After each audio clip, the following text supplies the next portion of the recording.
Pensionerlar, bugun men sizga juda muhim ogohlantirish bermoqchiman.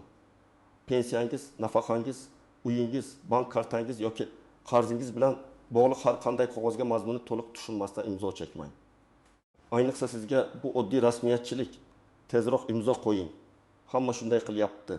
Imzo qo'ymasangiz pulingiz to'xtab qoladi deyishsa, darhol ehtiyot bo'ling. Bu ma'lumot har bir pensionerga, pensionerning farzandlariga va u bilan bir uyda yashaydigan yaqinlariga tegishli. Hozir kanalga obuna bo'ling. Videoga like bosing. Chunki men aytadigan gaplar bir kun sizni yoki yaqinlaringizni katta muammodan saqlab qolishi mumkin. Avvallari ko'p ishlar og'zaki tushuntirish, mahalla orqali xabar berish, pensiyani naqd olib kelish yoki oddiy ariza bilan hal bo'lardi. Pensioner odam ko'pincha idoraga borsa, mana shu yerga imzo qo'ying deyishardi. U esa ishonib imzo qo'yardi. Chunki odamlar davlat idorasi, bank, pochta, mahalla yoki tanish odam aytayotgan gapga shubha qilmasdi. Ko'pchilik men oddiy pensionerman, mendan nima ham olishadi deb o'ylaydi. Lekin hozir vaziyat o'zgargan. Pensiya pullari bank kartalariga tushadi. Kreditlar telefon orqali rasmiylashtiriladi. Kafillik elektron bazalarda ko'rinadi. Uy-joy hujjatlari, notarial ishonchnomalar, plastik karta ma'lumotlari va shaxsiy ma'lumotlar katta ahamiyatga ega bo'lib qoldi. Bugun bitta imzo ba'zan oddiy ariza emas, balki rozilik, majburiyat, kafillik, qarzni tan olish, mulkdan voz kechish, boshqa odamga vakolat berish yoki pulingizdan ushlab qolishga ruxsat bo'lishi mumkin. Men amaliyotda ko'p ko'rganman. Pensioner, men faqat pensiya olish uchun imzo qo'ydim deydi. Hujjatni ochib ko'rsak. U kredit bo'yicha kafil bo'lgan yoki bank kartasidan avtomatik yechib olishga rozilik bergan yoki o'z nomidagi uy bo'yicha ishonchnoma bergan bo'ladi. Eng achinarlisi. Keyin men bilmagan edim deyish har doim ham huquqiy jihatdan yetarli bo'lmaydi. Chunki hujjatda imzo turgan bo'lsa, ikkinchi tomon o'qib rozilik bergan deb turib oladi. Men birinchi navbatda pensionerlar qaysi qog'ozlardan ko'proq ehtiyot bo'lish kerakligini tushuntiraman. Eng xavfli hujjatlardan biri bu ishonchnoma. Ishonchnoma degani siz boshqa odamga o'zingizning nomingizdan ish qilish huquqini berasiz. Masalan, pensiyani olish, bankdan pul yechish, kartani boshqarish, uy-joy hujjatlarini topshirish, sotish, ijaraga berish. Sudda yoki idorada sizning nomingizdan gapirish. Agar ishonchnoma tor doirada yozilgan bo'lsa, masalan, faqat falon oy pensiyasini olish deb aniq ko'rsatilsa, xavf kamroq bo'ladi. Lekin barcha ishlarni bajarishga, barcha hujjatlarga imzo qo'yishga, mulkni tasarruf etishga kabi keng jumlalar bo'lsa, juda ehtiyot bo'lish kerak. Chunki bunday hujjat bilan yomon niyatli odam siz kutmagan ishlarni qilishi mumkin. Masalan, bir pensioner ayolni olaylik. U 70 yoshda oyiga 1 million 500 ming so'm pensiya oladi. O'g'lining tanishi, "Xola, pensiyangizni kartaga o'tkazib beramiz.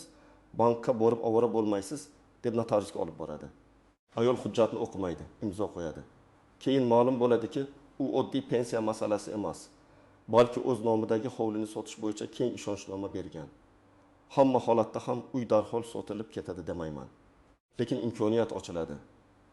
Shuning uchun men doim aytaman, ishonchnoma matnida aynan nima qilishga ruxsat berilayotgani yozilmagan bo'lsa, imzo qo'ymang. Ikkinchi xavfli qog'oz bu kredit, mikroqarz yoki kafillik hujjatlari. Pensionerlar ko'pincha farzandi, nabirasi yoki qarindoshi uchun faqat kafillik xolos deb imzo qo'yadi. Lekin kafillik oddiy tavsiya emas. Kafil bo'lgan odam qarzdor pulni to'lamasa, qarzni to'lash majburiyatini o'z zimmasiga olishi mumkin. Masalan, nabira 20 million so'm mikroqarz oladi, buyisi kafil bo'ladi. Nabira 2 oy to'laydi, keyin ishlar yurishmaydi. Bank yoki kredit tashkiloti qarzni buyidan ham talab qila boshlaydi. Bu men pul olmaganman deydi. Lekin hujjatda u kafil sifatida imzo qo'ygan bo'lsa, unga ham talab qo'yilishi mumkin. Pensiyasidan ushlab qolish sud qarori, ijro hujjati kabi jarayonlar boshlanishi ehtimoli bor. Uchinchi xavfli qog'oz bu bank kartasi, SMS kod, PIN kod, mobil ilova va hisobvaraq bo'yicha rozilik hujjatlari. Ba'zi odamlar pensionerga kartangizni tekshirib beramiz. Plastikingiz blok bo'lib qolmasin. Yangi karta ochamiz deb qog'oz imzolatadi. Hujjatda esa hisobni boshqarish, boshqa raqamga ulash, pul o'tkazish, xizmat haqqi ushlab qolish yoki shaxsiy ma'lumotlarni qayta ishlashga rozilik bo'lishi mumkin. Men bu yerda shuni aniq aytaman. Bank xodimi bo'lsam, qarindosh bo'lsam, mahalladan kelgan odam bo'lsam, kartangiz PIN kodini SMS kodning ilova parolini hech kimga bermang. Qog'ozga imzo qo'yishdan oldin esa men nimaga rozilik beryapman deb so'rang. 4-chi xavfli hujjat bu ariza deb beriladigan, lekin mazmuni boshqa bo'lgan qog'ozlar. Masalan, pensiya qayta hisoblanmasin. Ortiqcha to'langan summa tan olinadi. Falon miqdordagi qarzni qaytarishga roziman, pensiyamdan ushlab qolishga roziman kabi matnlar bo'lishi mumkin. Pensioner odam ba'zan idorada navbatda charchaydi, ko'zi yaxshi ko'rmaydi, matmayda yozilgan bo'ladi, xodim esa shoshiradi. Natijada odam o'zi tushunmagan majburiyatni qabul qilib qo'yadi. Agar haqiqatan ham ortiqcha to'lov bo'lgan bo'lsa, uni qonuniy tartibda aniqlash, hisob kitobini ko'rish, qaror nusxasini olish kerak. Shunchaki imzo qo'ying, keyin tushuntiramiz degan gapga ishonmang. Kimlar ko'proq xavotir olishi kerak? Birinchi navbatda yolg'iz yashaydigan pensionerlar, ko'zi yaxshi ko'rmaydigan yoki eshitishi sust bo'lgan odamlar, hujjat o'qishga qiynaladiganlar, bank va telefon ilovalarini yaxshi tushunmaydiganlar. Ikkinchi guruh nomida uy-joy, yer, avtomobil yoki omonat puli bor pensionerlar. Uchinchi guruh farzandlari yoki qarindoshlari kredit olib yuradigan, tadbirkorlik qiladigan va qarzga kirgan oilalar. Chunki bunday vaziyatda pensionerdan vaqtincha yordam so'raladi. Keyin esa mas'uliyat uning bo'yniga tushib qolishi mumkin. Kimlar kamroq xavotir olsa bo'ladi? Agar hujjatni o'qib tushunsa, nusxasini olsa, to'g'ri va aniq yozilgan bo'lsa, ishonchli rasmiy joyda rasmiylashtirilsa, shoshirish bo'lmasa, unda xavf kamayadi. Lekin baribir har qanday imzo oldidan tekshirish shart. Yana bir hayotiy misol keltiraman. 18 yoshli erkak kishi oyiga 2 million so'm pensiya oladi. O'g'li maishiy texnika do'konidan inga 2 million so'mlik televizor va muzlatgichni bo'lib to'lashga olmoqchi bo'ladi. Do'kon xodimi otangiz faqat tasdiqlab bersin. Pensioner bo'lgani uchun tizimdan o'tadi deydi. Ota hujjatga imzo qo'yadi. Bir necha oy o'tib o'g'li to'lovini qilmaydi. Keyin otaning telefoniga qarzdorlik haqida xabarlar keladi. U men texnikani olmaganman desa ham, shartnomada uning ismi, pasport ma'lumoti va imzosi bo'ladi. Mana shu holatda men oilamga ishondim degan gap qarzni o'chirib yubormaydi. Oila ichidagi ishonch alohida, huquqiy majburiyat alohida. Endi istisnolar va ko'rinmaydigan nozik jihatlar haqida gapiraman. Hamma qog'oz yomon emas. Ba'zan pensiyani qayta hisoblash, manzilni o'zgartirish, bank kartasini almashtirish, davolanish yoki sanatoriy yo'llanmasi uchun ariza kerak bo'ladi. Muammo qog'ozning o'zida emas, muammo uning mazmunini tushunmasdan imzo qo'yishda. Agar hujjat oddiy ariza bo'lsa, unda sizning so'rovingiz aniq yozilishi kerak. Masalan, pensiyamni falon bank kartasiga o'tkazishni so'rayman yoki yashash manzilim o'zgargani munosabati bilan ma'lumotni yangilashni so'rayman, lekin ariza ichida kelgusidagi barcha davrlardan voz kechaman. Hisob kitobga e'tirozim yo'q. Ushlab qolishga roziman kabi jumlalar bo'lsa, to'xtang va tushuntirish talab qiling. Eng ko'p uchraydigan tuzoqlardan biri bo'sh joy qoldirgan qog'ozga imzo qo'yishdir.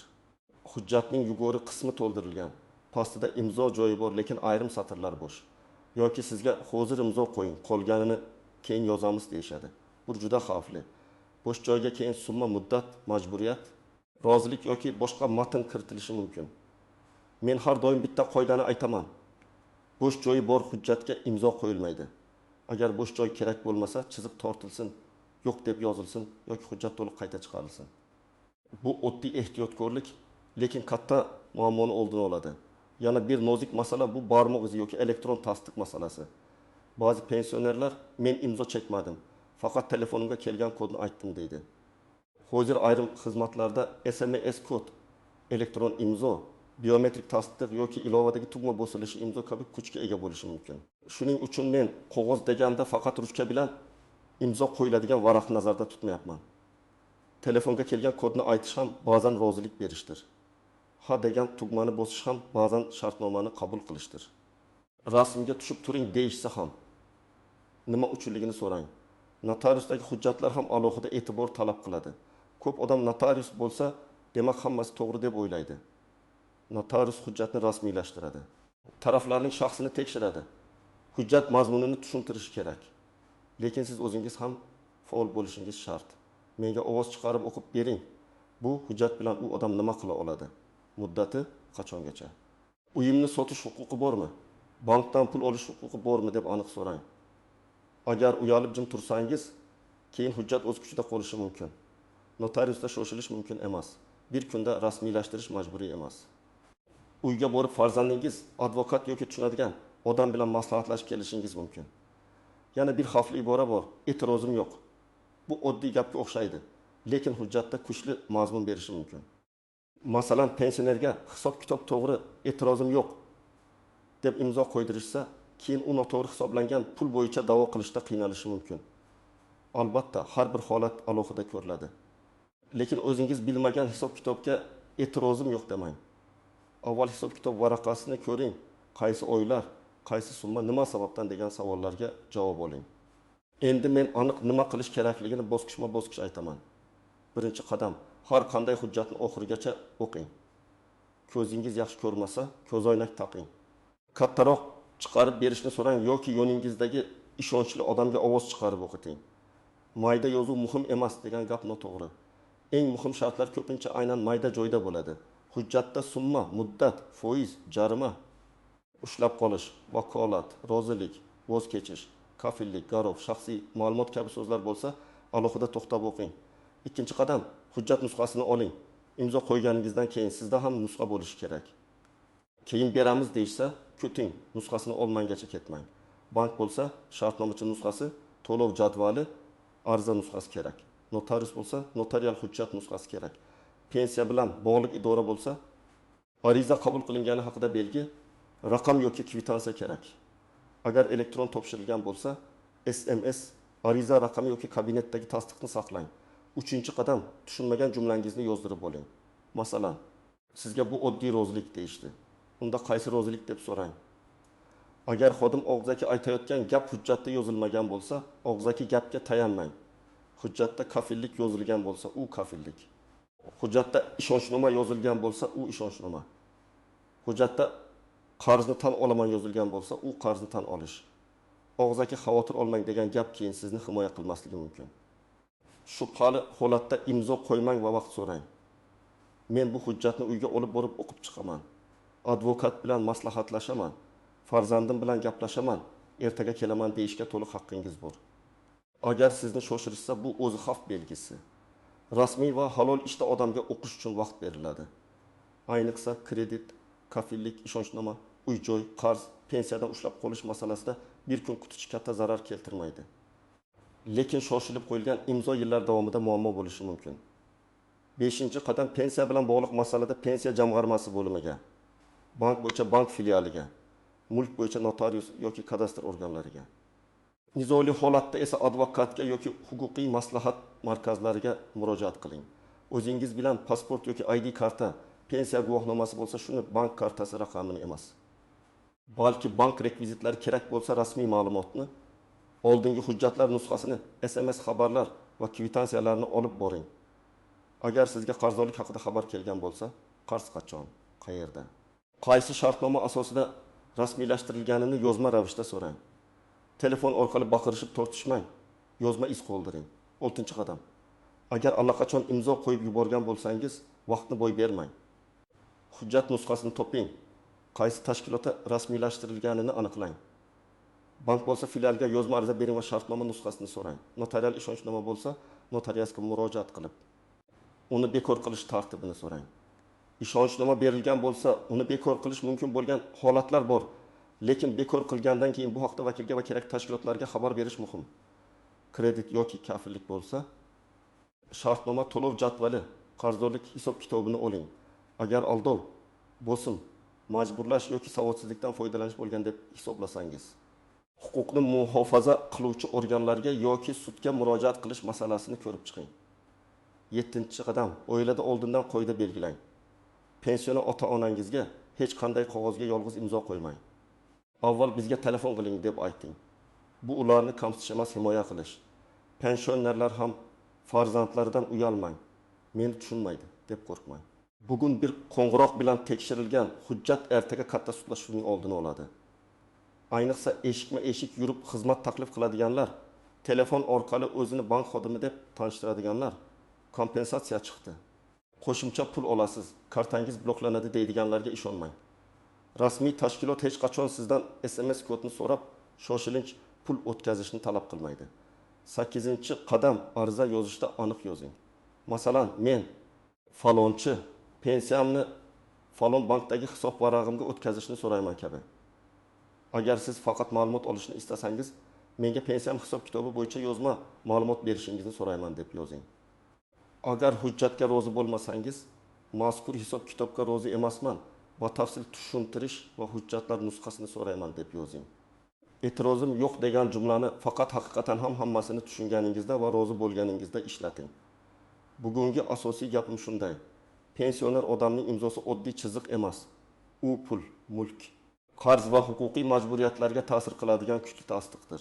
Ishonchnoma, kafillik, kredit, pensiyadan ushlab qolish, bank kartasi, qarzni tan olish, e'tirozim yo'q degan qog'ozlar eng ehtiyotkorlik bilan tekshirilishi kerak. Hujjatni o'qing, nusxa oling, tushunmagan joyingizni so'rang. Shubha bo'lsa, imzo qo'ymang va maslahat oling. Agar siz yoki yaqinlaringiz shunday holatga duch kelgan bo'lsangiz, izohlarda yozing. Sizga qanday qog'ozga imzo qo'ydirmoqchi bo'lishgan? Bu boshqa pensionerlarga ham saboq bo'ladi. Videoga like bosing, kanalga obuna bo'ling va bu ma'lumotni ota-onangiz, qo'shnilaringiz, qarindoshlaringizga yuboring. Bitta ogohlantirish kimningdir pensiyasini, uyini yoki tinchligini saqlab qolishi mumkin.